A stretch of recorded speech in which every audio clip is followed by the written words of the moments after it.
Hi everyone, welcome to the Relationship Resourcing Series. I'm Sean Healy, change agent and relationship consultant. This series is about supporting people to have better quality experiences in their business and personal relationships. Today's episode is about having productive disputes.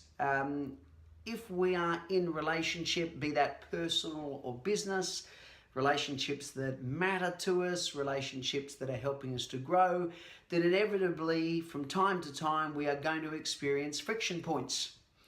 And there are ways in which, again, arguments, good, bad, it depends. It really depends on how we approach them or what is considered to be our fight form.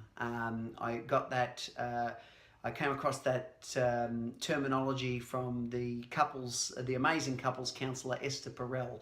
You know, if we've got healthy fight form, then we're able to manage and move through arguments in a way that leaves us feeling that we know more about each other, that we would be okay to go toe to toe again, so to speak.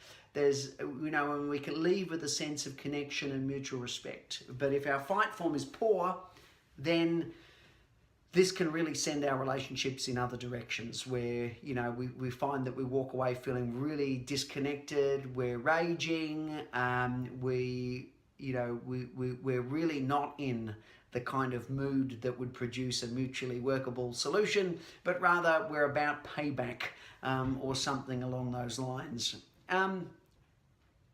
And I think this is an area that's really underdone and really underdeveloped. I don't know anyone really who had too much of an experience where they were sat down by their parents and taught how to have a productive dispute. Mostly we learned how to argue from what we witnessed in our family system.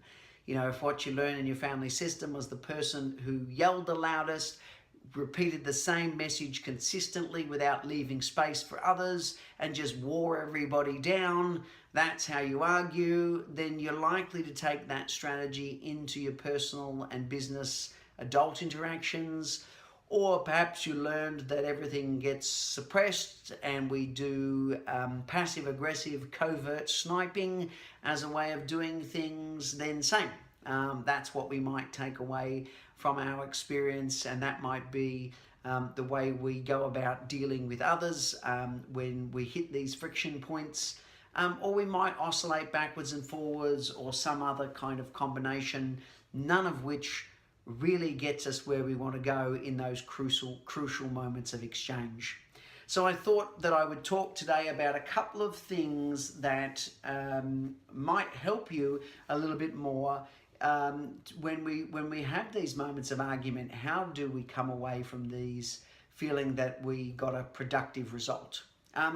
One of the things that we need to kind of really, in my opinion, have our attention on is that we are focused always on the overall ongoing health of the relationship rather than getting bogged down in these little moments of combat and being so fixated on being right in the moment and making sure that we leave, no room for compromise. I must crush you with the rightness of my argument.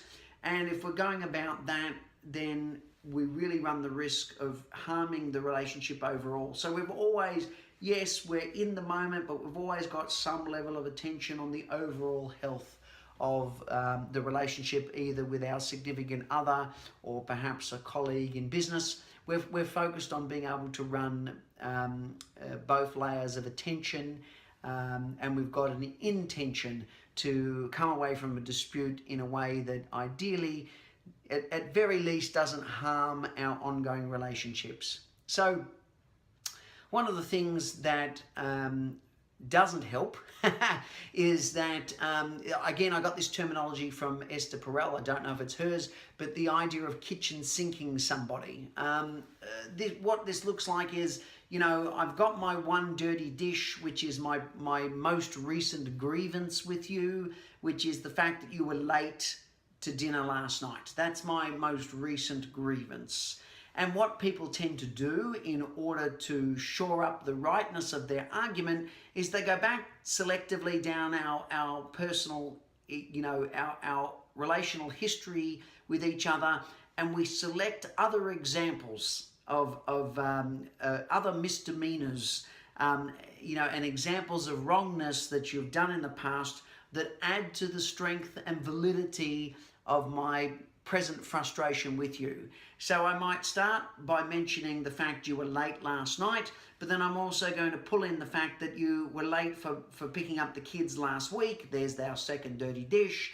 And a month ago, you were late for the meeting with the accountant. There's another one. And we go back and we stack and we stack and stack and stack. And all of a sudden, it can become very overwhelming, and it can put the receiver into defensiveness for a number of reasons. One, I'm a bit overwhelmed by all of these transgressions that have been thrown in my face. And the other part of it is, especially when I thought that some of these dishes had been washed and put away forever, all of a sudden I find that that's not the case. So my idea of where we were at is suddenly on shaky ground too. And then I might generalize that out and go, well, if this isn't resolved, what else haven't we resolved? And so again, we're really putting ourselves on the back foot with being able to hold space with each other, stay connected, stay respected, and be able to work towards mutual solution. If the other idea is that I can't allow you your interpretation, I've got a very childlike idea of arguments, which is either I give in and capitulate to you completely, or you give in and capitulate to me completely, and that's the only way an argument can be resolved. Rather than, as if we're developing healthy adult mature psychology, we're able to find nuance, we're able to find compromise, we're able to find the gray, and how do we work out something that's workable for both of us.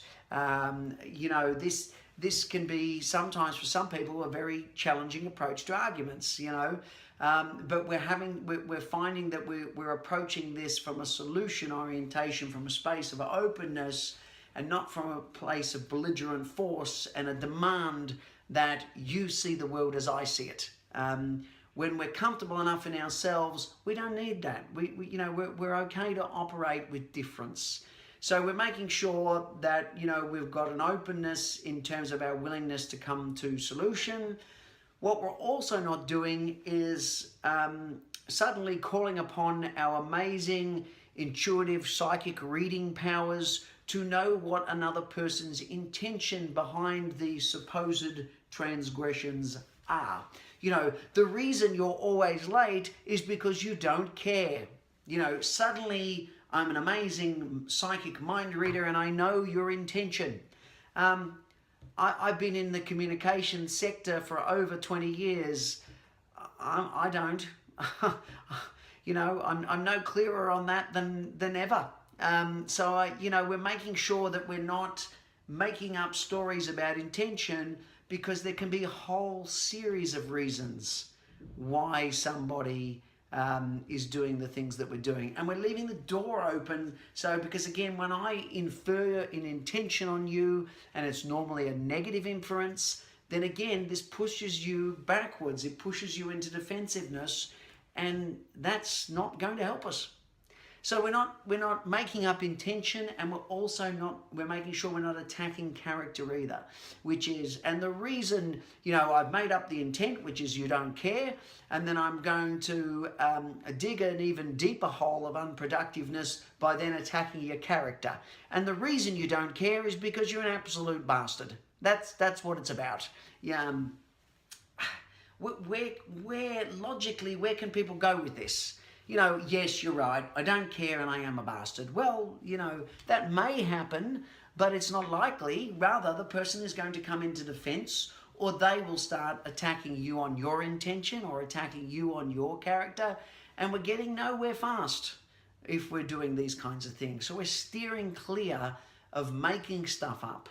And we're steering clear of overwhelming people with a whole lot of past transgressions. We're just focusing on the one thing in front of us right now, and we're sticking to the facts. We're not making up meaning. We're not attacking people. And the other key thing is we're not using people's vulnerabilities against them either. because this will crush intimacy and a willingness to share over time. If I know that in those moments of vulnerability where I've shared something with you, that might come back to haunt me later or be used against me later, then this is going to crush our capacity for intimacy over time. We're going to start communicating less and less. We're going to become more and more withdrawn from each other, more and more defensive, or more calculated as to what we will share and how we will share. And over time, this will erode that level of relationship, be that in business or personal life. So there's a couple of key things that we really want to avoid. We really want to make sure that we stick to a platform of respect. We stick to the one thing in front of us. If there's a series of things that do need to be addressed, then we're doing it one at a time. You know, we're really making sure, and we're doing our best to stay connected to one another, even when we disagree. I'm not going to punish you for a different opinion by withholding or storming out. We're able to stay. Sometimes if we find things are spiraling too much, then we do need to be able to put a halt on things.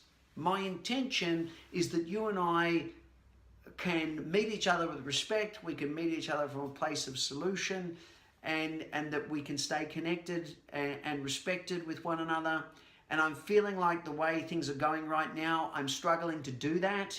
So let's just stop for 5 minutes, take a break, come back to it, or let's come back to it this afternoon, because I feel right now we're a long way off reaching a productive resolution here. And that's what I really want, because, you know, I value you.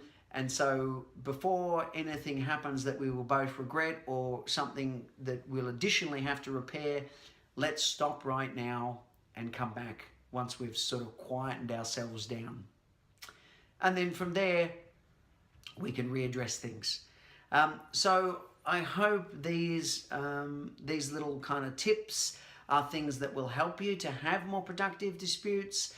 Because as I say, inevitably in business and in relationship, if we're with people that really matter to us, if we're with people we're growing with, be that growing personally or professionally, then we are going to come across these moments of disagreement. And overall, if we know that between us we can do that in really healthy ways, then we're going to be far more willing to come towards each other in those moments, rather than, you know, withdraw, withhold, or avoid, which is not going to be a long-term solution to anything. So I hope you found this episode valuable.